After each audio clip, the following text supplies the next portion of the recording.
This podcast is featured on the Gun Rights Radio Network. Podcasting freedom.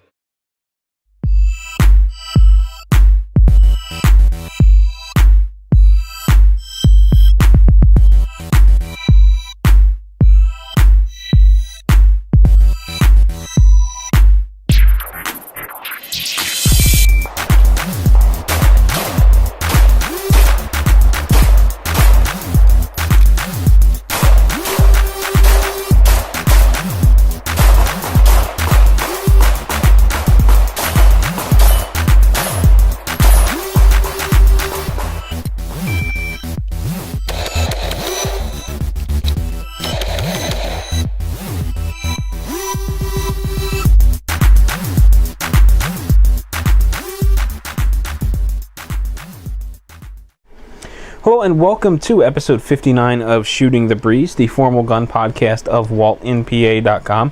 I am Walt White, and this week things are a little bit different. I'm in a little bit of a panic. 1 week ago today, last Friday, my wife started coming down sick. She had a sore throat, your typical I'm starting to feel run down and sick symptoms. And by Saturday morning, she had virtually no voice, and that lasted for several days. Here we are a week later, and she's just finally about 100% again, and I'm starting to feel just like she described on that very first day when things started to go downhill. So while I still have a voice, I want to record this podcast so that I can have something for next week while I'm recuperating, if in fact it is whatever the virus or bug my wife had. So hopefully, this is just a precautionary measure and I don't wind up sick, but in the event that I do, hopefully the podcast is covered. In addition to that, things are a little bit hectic tonight because my internet service is down. My local service my internet service provider, which is Comcast, apparently is having issues in the area. So the laptop that I generally have in my lap, looking things up, reading from, is really no good to me because I can't get on the internet, and that's where all my show notes are. I guess it's kind of an eye-opener. I use Google Drive for a lot of things, and now that I can't access my show notes with the computer, it's made me realize that maybe having something local would also be nice. Maybe I'll install the Google Drive application so that it syncs. But I'm going to be using my iPhone exclusively to read show notes and go over the news and things like that. So with that said, let's get this bumpy show started. Well, before we get started with the news, I want to talk a little bit about the IDPA match that I shot last weekend at Onalani Rod and Gun Club. I want to talk a little bit about the match itself, but first I want to do a little bit of a retraction from a couple of weeks ago. A couple of weeks ago, I was talking to you about the point system for Team Down Zero, the IDPA points league that's going on at Onalani Rod and Gun Club, and I made mention that scores were retroactive. Now, when I got that piece of information, I think it was about 2 weeks later at another IDPA match, and the word retroactive came in, and the match director said, yeah, it's going to be retroactive. So that's kind of the direction I went with it. As it turns out, you are not going to be awarded points for matches previous to your sign-up. What happened in this one instance was that there were 3 or 4 members that signed up the day of the match and they didn't get entered into the database. So when the points were tabulated, they were missing. So when the word retroactive got thrown around, it didn't mean all season. It just meant for those 4 individuals that signed up the day of the match. So it was my error there. I guess I should have asked around a little bit more. But going forward, if you don't sign up by the day of the match, you don't get points for it. And there was one instance of that where a friend of mine didn't sign up last month but did sign up in between, so he got points for February and big fat goose egg for January, which is good because he's a step above me in the IDPA stock service pistol classification system. I think he's expert and I'm still sharpshooter, so that it gives me a little bit of an edge knowing that he's already down points, so I don't have to worry about him being right on my tail right away. I've got some time to watch him build up points and catch up. But for now, I'm in the lead. I won second place, or I got second place overall in the last match, and I was awarded I don't remember if I think it was 15 points because there were 15 shooters, but I'm in first place by about 4 or 5 points. So I'm pretty happy about that. And, it was a good match overall, which is another thing I wanted to talk about. So last weekend I shot the February IDPA match at Onalani Rod and Gun Club, and I was a little bit skeptical going into the match. Last month, I started off having a phenomenal match. Everything was going really well. I was shooting fast. I was shooting very few points down, and those first few stages were just fantastic. I couldn't have asked for better shooting. I was really pleased with my performance, and, I just wanted to shoot. Well, about halfway through the match, the wind started picking up. And at one point, I remember I'm standing, getting ready to accept the shooter ready command, and there's a big gust of wind, and I watched every single target stand on the course of fire fall down. And, it was kind of like, okay, stop. Everyone goes down, they reset the stage. I think we waited around a couple minutes for some stakes to be gathered so that target stands could be staked down. And that was a little bit of an issue. There wasn't too much trouble with that stage after that point, but the following stage, it had this goofy mannequin that was just really creepy, dressed in a green dress, and the objective was to slap it, retreat, and start engaging targets and move around these two stacks of barrels. Two barrels on the bottom stacked with 2 barrels on top. And you were supposed to go behind these barrels and either perform attack reload or immediately start engaging targets and then sort of duck back behind cover to reload to engage some more. And at one point during the stage, a big gust of wind knocked everything over. And there was some rain, prior to the match. So this one particular bay was just full of these massive mud pits. You were actually sloshing through the mud everywhere in this stage, more or less. And it wasn't that the type of mud where there's just a little bit on the ground. It was that boot-sucking mud where you step in it, and then when you go to lift your foot back out, you can hear the suction, and it pulls on your foot. It was that sloppy, wet, dense mud. And so the wind blows, it knocks the barrels down, they fall in the mud. And, the stage needs to be rebuilt. We're having trouble with the activator, downrange. We get things set up again. We get a shooter to run through, maybe 2 shooters run through. The whole thing falls apart again. And by about the 4th or 5th time that I picked the barrel up out of the mud, I just had it. I didn't want to shoot anymore. It wasn't fun. And I totally lost focus. And my shooting showed it. Just took a nosedive. So, instead of having another repeat of last month, the weather was calling for 20-mile-per-hour gusts. Dave, the match director, scaled back tremendously. We went from 8 stages to 6. They were simplified considerably, and the round count dropped from, it was close to, 110, and dipped all the way down to like 61 or 65 rounds or something like that. And going into it, I was really skeptical because in the past, I haven't had a whole lot of good luck with low round count stages or low round count matches. I tend to have a tendency to walk away from those types of matches feeling as though I didn't quite get my money's worth. And, when you have that few rounds and you don't feel as though you're getting your $15 or $20 worth out of it, it really makes you think twice about going to the match. But since I was signed up for Team Down Zero and I didn't want to lose out on the points, I went anyway, even though it was supposed to be cold and windy. I went, and I wound up having a fantastic time. It was by far the best low round count match I've ever shot. While the stages weren't really complicated, they were a lot of fun, and I think Dave did a fantastic job of doing the best with what he had. The only really tricky stage that he had was he had what he called the earthquake chair set up, where you're on an elevated platform and then there's another platform inside of it. So it's sort of like a mini deck, like a 4x4 deck or something like that, with another set of floorboards inside. And those floorboards are suspended by chains which are attached to springs. So when you get on this thing, it becomes an unstable platform and starts moving around. The outside deck is to prevent it from going too far and the shooter from falling off. There's railing all the way around. But there was a chair fastened to the inner deck.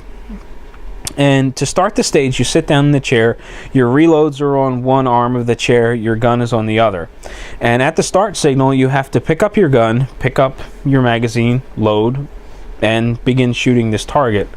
Well, everyone starts off the same way. It's these slow, gentle movements. Slowly pick up the gun, slowly grab the magazine, because when you're moving gingerly, the platform isn't moving around a lot. Well, you pick up the gun, you get loaded, you press out, and you start shooting at this target, and you get that sense of security. You start to think, oh yeah, I can do this. This isn't so bad. This is fun. You're moving around, and even the little bit of movement of the chair has got the front sight of the gun moving around considerably. Well, that all goes out the window when you go for your reload.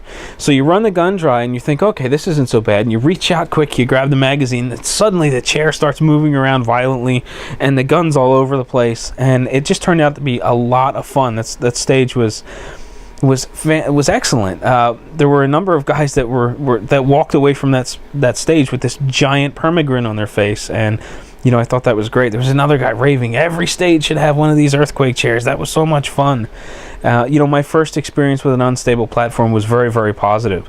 The target that we were shooting at was interesting. It was a no-shoot, and behind it there were 6 other targets situated so that they broken into 8 sections. So directly behind the no-shoot, you just see the head of another target poking out, and then so many degrees you see another one, and then at 3 o'clock you see some more, and 5 o'clock there's another head, and 6 o'clock there's another head. So it goes all the way around, and the body of all the back targets are hardcover. So all you see is the head and then the no-shoot in the middle. So it becomes kind of difficult making headshots from this moving platform. But it was a lot of fun. I was down 5 points on it, 1 miss, and it was just so much fun.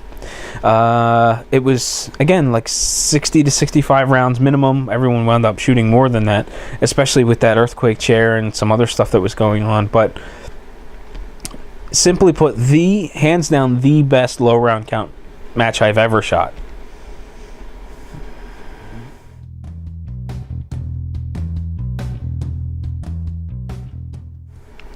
Well, first up in the news, I have an interesting article from Examiner.com. It goes, the title of the article is "School Safety Logo Contest Illustrates Utter Hypocrisy on Gun Imagery." It goes on to say, the Department of Justice's United States Attorney's Office in South Carolina is sponsoring a contest for elementary, middle, and high school students in the state to design, quote, gun safety, end quote, logos in its, quote, Project Century, end quote, program. The deadline for entries in the 10th annual observance of the contest is April 5th. Discuss with your students the goal of the contest: to prevent gun violence in your school by educating fellow students about the dangers of gun violence. The rules page advises teachers, confirming that entries are to be prepared under the encouragement and guidance of the schools. Indeed, the contest winners page credits participating schools along with the students who created the designs, which feature all kinds of depiction of guns and even fatal violence. But here's the hypocrisy. Students are encouraged to depict guns if it is useful to an anti-gun agenda being promoted by the government. But if a student simply draws a gun, has a gun photo on a laptop, has a gun-shaped piece of paper, wears an offensive t-shirt, or even points a finger, they're likely to run afoul of the school's zero-tolerance policy and find themselves suspended. That makes actually having a toy gun extra double bad, and if bubbles are involved, the adults in charge may just brand your 5-year-old a terrorist threat.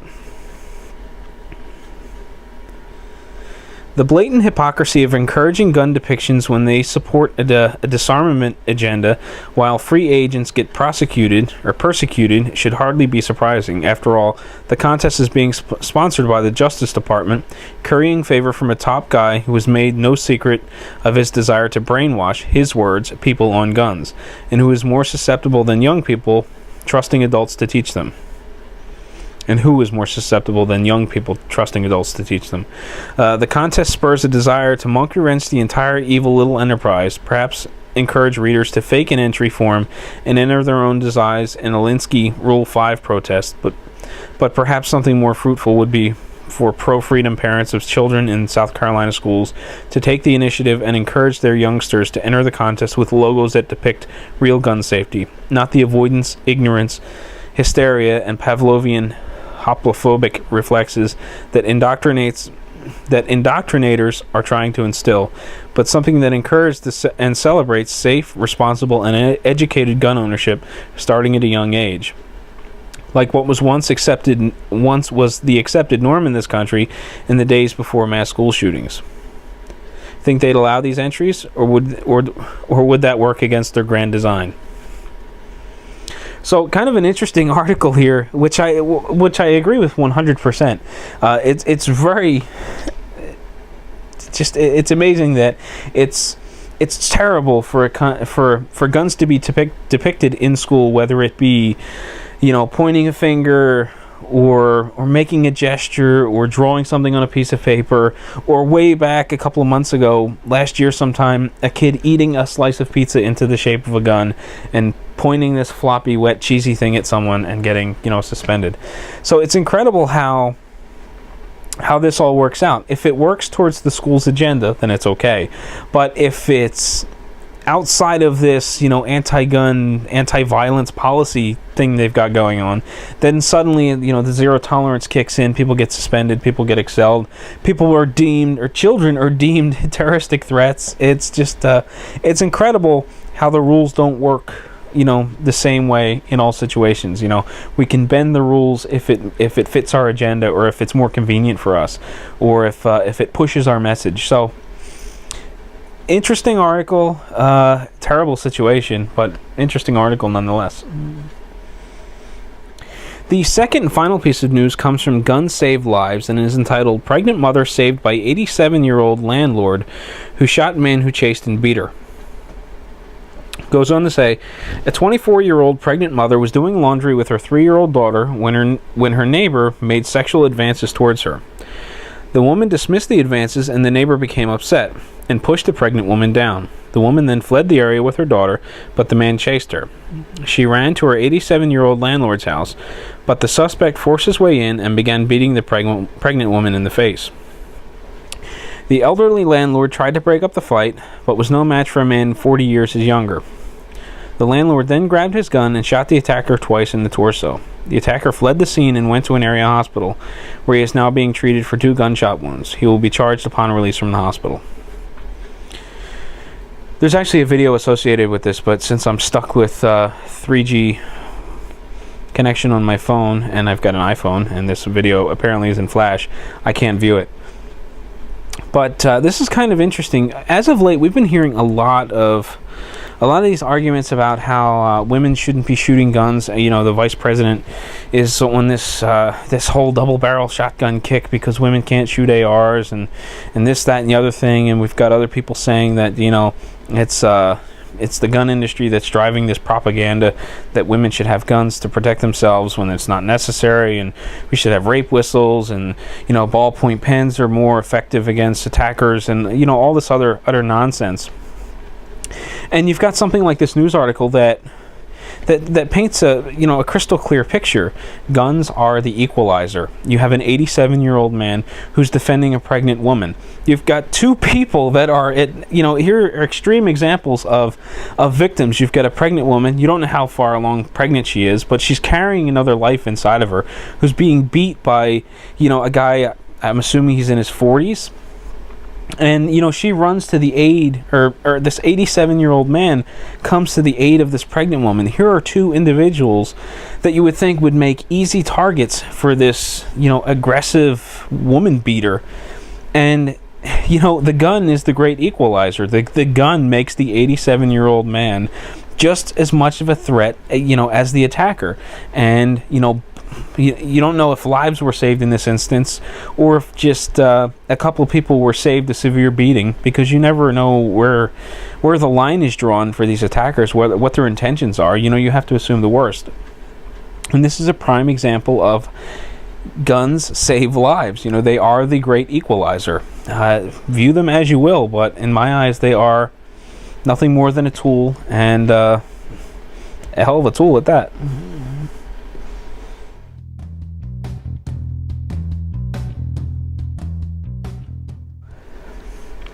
first up in featured content, I have an article written by Bitter from Shall Not Be Questioned, which is formerly Snowflakes in Hell, even though the URL is PA Gun Blog. So it's a little confusing, but it's a very well-known Pennsylvania-based gun blog.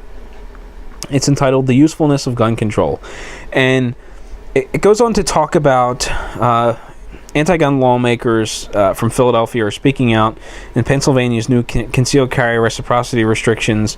Some of the things that they're saying, and quote, "I don't think it's going to drastically affect violence in Philadelphia." This is Rep. Kevin Boyle, derated by the NRA. "It's not the people with legitimate guns, it's the people with the street guns who are destroying the neighborhood." This is Rep. James Clay, refusing to answer the NRA member questionnaire during the election. Another quote, "We have to be realistic. This isn't a panacea that's going to solve all of our problems." Rep. Brendan Boyle, derating from the NRA. So basically, now that these gun control issues are going into effect, in this particular case, the reciprocity restrictions, the Florida loophole being closed, you've got politicians saying, "Oh yeah, it went through, but it's not really going to do anything." And of course, this is going to lead to, we need to do more and more and more, and eventually your rights will be eroded into nothing, and we'll get exactly what we want, which is total gun banning, and we'll eliminate all guns, and that'll magically eliminate all crime. Imagine that. The last piece of featured content I have for you is When the Balloon Goes Up recently started a podcast, and I've been following When the Balloon Goes Up for a little while now. I really enjoy the blog posts. It wasn't too long ago where Ron, the guy behind When the Balloon Goes Up, decided to open up a preparedness and survival store, 72-hour preparedness, everyday carry stuff, competition gear. The tagline is gear that just works. And I've bought a number of things off of Ron. I think I've placed 3 or 4 orders at this point. I've been really happy with the service. He gets stuff out quickly. He communicates really well. So if something is not necessarily back ordered, but if he's having issues getting a special order product from a distributor, he really keeps me in the loop. I decided that I was going to put a new trigger kit in my Smith & Wesson M&P, and I ordered the Apex duty and carry enhancement kit from him when it was on sale around Black Friday or Christmas or something, and I decided that I was also going to install an Apex RAM reset assist mechanism when I was going to finally put the trigger kit in the gun that I haven't picked up in forever. But it wasn't an item that Ron carried, so I asked him, "Hey, can you get this part from Apex? I'd rather order it from you than order it direct from Apex. I'm not in any kind of rush for it, so would you mind?" Yeah, sure. He ordered the part for me, and as it turned out, this was when everything was going on. Shortly after everything happened with Sandy Hook, so just everything was a mess, and he kept me in the loop every step of the way with his distributors and how they were backlogged, and he kept me in the loop. The part should be here this particular day. I got another message when the part arrived. I got another message when my order was shipped.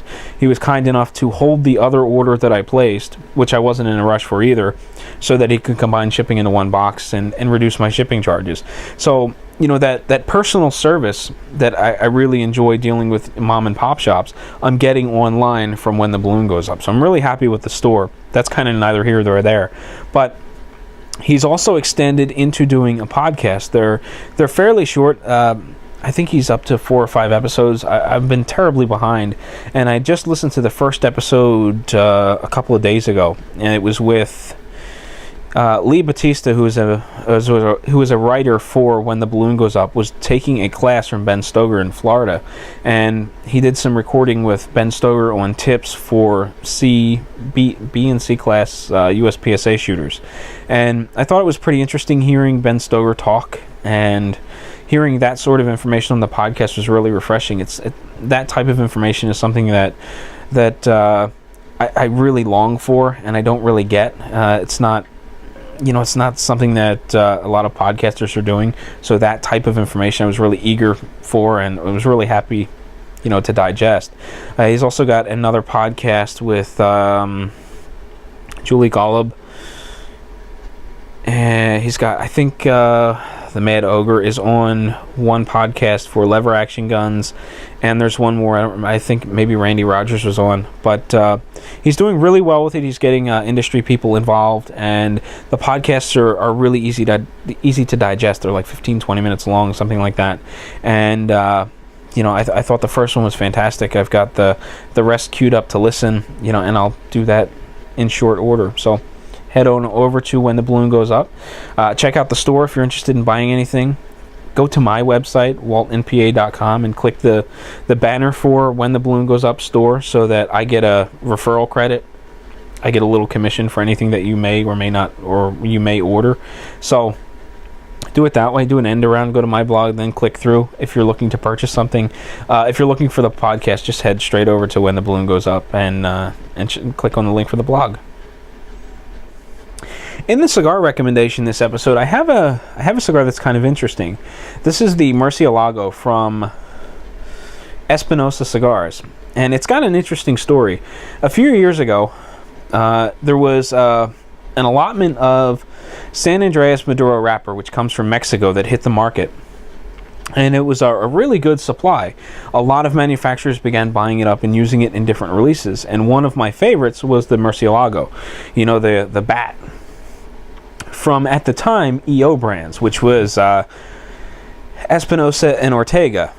It was Eric Espinosa and Eddie Ortega running this company. And they made a variety of products. Murcielago was one of the ones I enjoyed the most. And eventually they decided that they were going to partner up with Rocky Patel, who's a major name in the cigar industry. So Rocky takes over. We're told that the blends are going to stay the same, but the packaging is going to change to ultimately reduce the pricing on the cigars. And one of my favorite lines, the 601 lineup, just looked cartoonish and horrible. And I really hadn't seen the Murcielago after that. I don't know whether it was something that just wasn't hitting store shelves or wasn't recreated under the Rocky Patel or EO Brands umbrella. And, things kind of settled out. I really hadn't heard much from them. Well, Eddie Ortega decided that he was gonna give up his stake and start his own company, which was Ortega Cigars, which I talked about the Serie D a while back. And Eric Espinosa stayed with Rocky Patel for a little while, and then he decided to branch off and do his own thing. Started up Espinosa Cigars. Now, at that point in time, Rocky Patel still had all of the old EO brand stuff. So Eric Espinosa buys up all of the rights for everything back. He takes 100% share again, and the Murcielago starts hitting store shelves again. And this one's an older one. It's actually branded as EO Brands, but the bat, the Murcielago is an excellent cigar. They're not really expensive. I think I got a 4-pack for like $20 or something on through one of the online retailers that were running a special on them.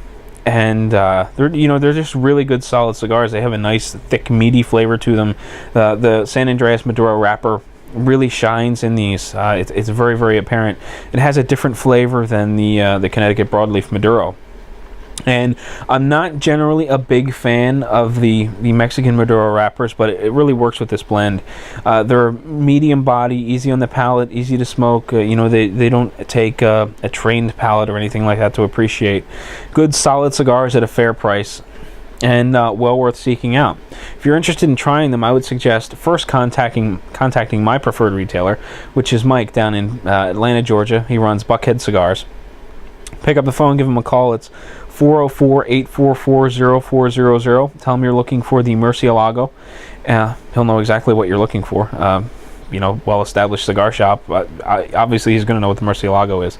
And, he'll get some cigars packaged up for you and send them out, pending that he's still carrying the Murcielago brand. I don't know how everything is working out now that Espinosa has the brand. I know that he was carrying a lot of the other stuff when it was EO Brands. I don't know. Just call him up and find out if he has it. If he doesn't, go from there. But by supporting Mike, you'll also, not only will you be supporting, my favorite cigar retailer, Mike is also a big gun nut. So, maybe while you're on the phone, you can talk guns to him while he's putting your order together. So, again, Buckhead Cigars for all your cigar needs. Tell him Walt sent you, and enjoy your order.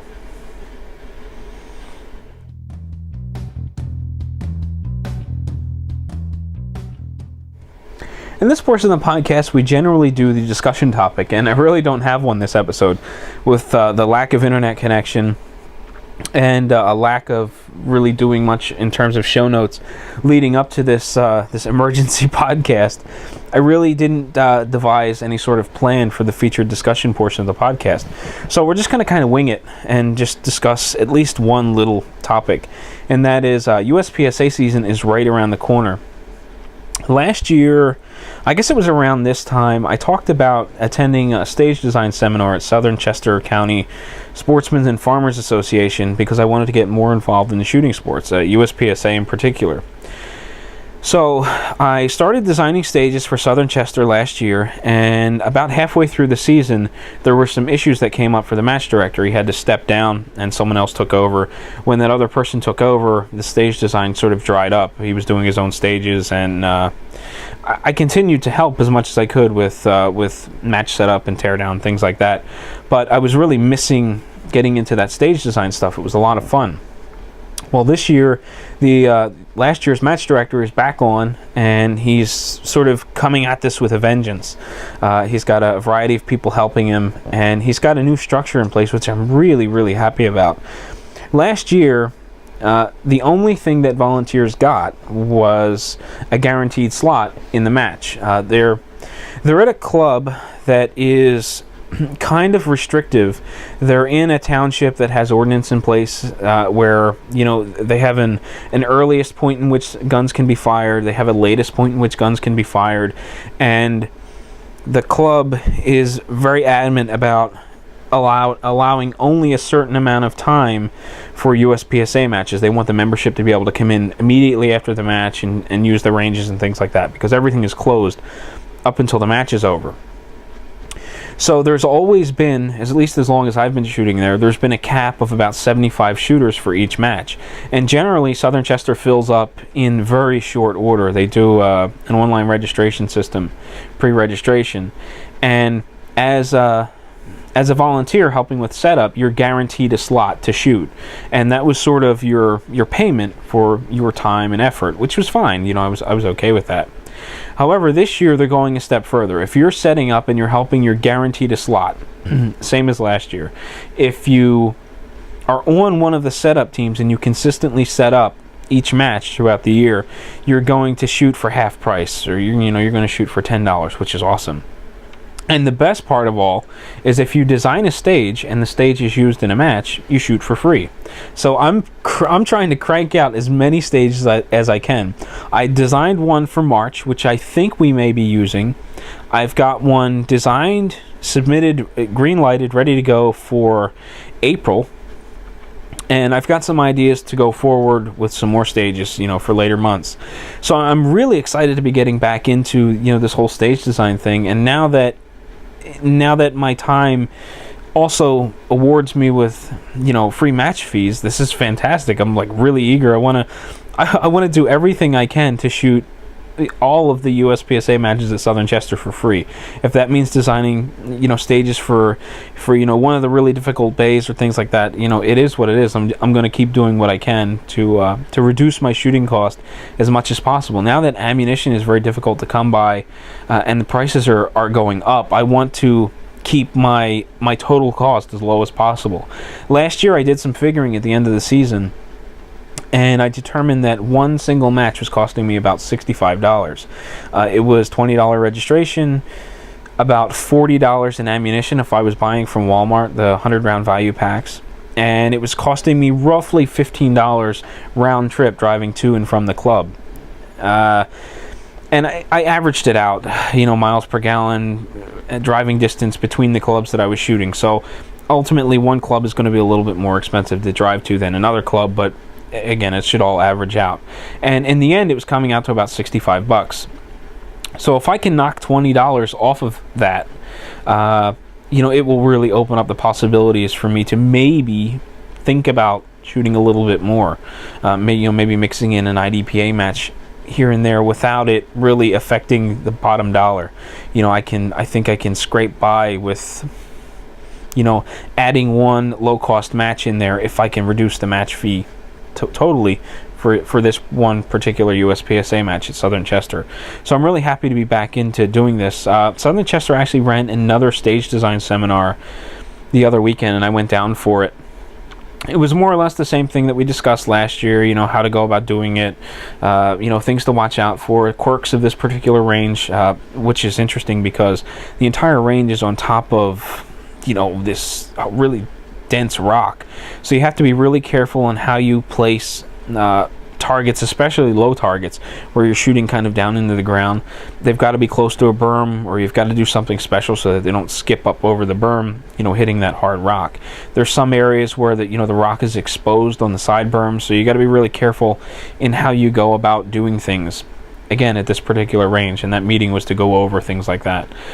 In addition, the range is installing baffles, which it's good for the safety of the range. Basically, it's these big, like 8x8 posts. There are 3 of them. They only have them up in the 100-yard range, but I went down to look at them. Basically, there are these 3 big posts. One on the left side of the range, one on the right side of the range. Actually, that'd be opposite. Left, right, and one in the middle. And then they have these big, like 2x10s or 2x12s stacked up nice and high. So if for whatever reason the gun were to jump, or the gun were to get kicked up and a round were to go off, it would hit these baffles and it wouldn't make it up over the berm and out of the range. It's a safety thing that they're doing. And as I understand it, they're going to be installing these baffles on every range, and it's really going to limit things on the ranges that we use. The 100-yard range, they put a lot of baffles in, and there wasn't a whole lot of room at the end of the range. We don't use the 100-yard range, but it gave me an idea of what's going in place. You really can't use the area directly underneath the baffles because, you just got these posts all over the place. You'll never be able to do any field stages. You'll just be able to shoot forward, and it'll be between the posts.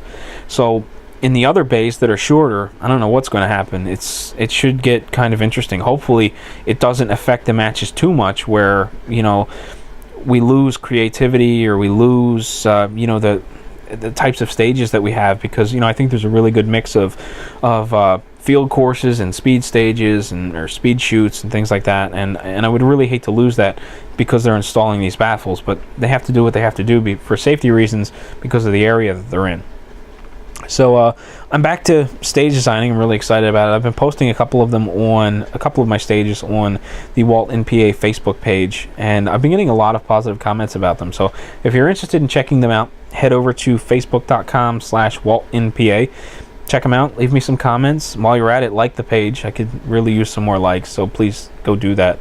I don't want to have to resort to begging, but I may have to in a future podcast if you people don't start clicking the like button. But I think that's going to about do it for the podcast. Before I get out of here, I want to thank you for watching, listening, downloading, subscribing, the iTunes reviews, comments on the blog, comments on the Facebook page, comments on Twitter, everything that goes along with supporting me. I really appreciate that, and I want to sincerely thank you for all the support that you've given me over the past year and a half, or however long it's been. Before you get out of here, or actually after you get out of here, head on over to the Gun Rights Radio Network. Check out some of the other podcasts on the network, and spread the listening love around. So, thanks for watching, listening, all that other good stuff, and stay safe, and I will catch you next time. You can hear Gun Rights Radio Network on Stitcher Smart Radio. Stitcher allows you to listen to your favorite shows directly from your iPhone, Android phone, BlackBerry, or Palm phones, on demand and on the go. Don't have Stitcher? Download it for free today at Stitcher.com or in the app stores. Stitcher Smart Radio, the smarter way to listen to radio. Gun Rights Radio Network shows can be found under Sources.